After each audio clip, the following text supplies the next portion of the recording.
At eto na nga mga Mima, ang isa sa mga inamin at binulgar at binabalak ni Kalinga Prab ay ikinagulat nga ng lahat. Unang nakakarami.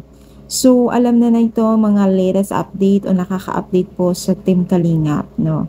Kung ito ay ikaw ay laging nanonood sa live ni Kalinga Prab, ay alam niyo na kung itong topic natin. So alam niyo ba guys, ang isa sa mga love team ng Team Kalingap ay meron binabalik si Kalinga Prab at yan pa ang pinin niya talaga ano, na kung saan mukhang mapupunta or madadalaw or makakapag tourist, makakapag-tour itong dalawang love team sa South Korea. Sino nga ba sa kanila ang akala nyo na madadala or maipapasyal ng Team Kalingap dito sa South Korea? So marami nga nagsasabi na itong si Kalingap, Edo at Beyonce daw. So kilala naman natin na isa sa mga love team ng EDC ang pinakamarami at bigatin po na sponsor na meron dito sa love team ng Team Kalingap. Alam natin yan lahat, di ba?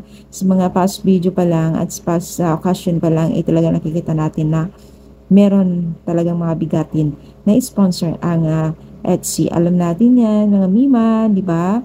Lalo-lalo na ngayon, talagang kahit sobrang tapos na yung pagtulong ng Team Kalingap sa mga pabahay ng Team Kalingap, kay Beyonce, patuloy pa rin po ang request po ng mga netizens, ang mga sponsor po na magkaroon or iba't ibang blessing pa na may bibigay nila kay Beyonce. Ito ay talagang mapagpala o mapalad talaga itong si Beyonce kasi unang-unay talagang hindi naman niya expect ito, di ba? Alam naman natin yung mga kalagayan nila sa kanilang buhay, di ba? Kaya tuloy-tuloy po ang pagsuporta natin sa Team Kalingap at napakalaking bagay din po ito, mga Mima, na makapanood tayo.